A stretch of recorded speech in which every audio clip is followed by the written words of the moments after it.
বাবা আমি স্কুলে যাচ্ছি। স্কুলে যাচ্ছিস? এই না 2 টাকা নে। বাবা মিষ্টি এই নাও তোমার জন্য 200 টাকা। 200 টাকা? থ্যাংক ইউ বাবা। বাবা প্রতিদিন স্কুলে যাওয়ার সময় আমাকে 2 টাকা করে দাও আর বুনুকে 200 টাকা করে দাও কেন? যাকে যেটা দিয়েছি নেওয়ার হলে নে, না হলে নিতে হবে না। যা স্কুলে যা। জীবনটা শেষ হয়ে গেল, একে দেখলে সবাই রহস্য করে। এই নে টাকাটা আমার বয়ফ্রেন্ড। কিরে বোন স্কুলে যাবি না, এখানে দাঁড়িয়ে গল্প করছিস? আমি যাব না, তুই যা। চলো ডার্লিং। ও কাম অন গুড্ডু। গুড্ডু তুমি টাকা চিন্তা করছো কেন? আমি তো আছি। এই বাবা আসছে, তুমি বান্ধবীর সাথে কথা বলো। মিষ্টি টিউশনে গেছিলি? হ্যাঁ বাবা। ঠিক আছে বাড়ি যেতে হলে আমি আসছি। হ্যাঁ ঠিক আছে বাবা পেছন থেকে ডাকছিস কেন? বাড়ি যা। যা বাড়ি যা। মিষ্টি তোমার বাবা রাস্তায় অ্যাক্সিডেন্ট করে পড়ে আছে।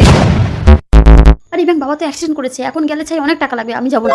সৃষ্টি তোর বাবা রাস্তায় অ্যাক্সিডেন্ট করে পড়ে আছে।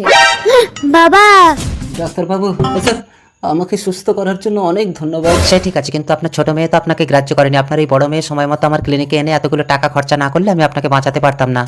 সৃষ্টি মা তুই এত টাকা কোথায় পেলি? তুমি স্কুলে যাওয়ার সময় আমাকে প্রতিদিন 2 টাকা করে দিতে না, আমি এই বয়ানে জমিয়ে জমিয়ে রাখতাম।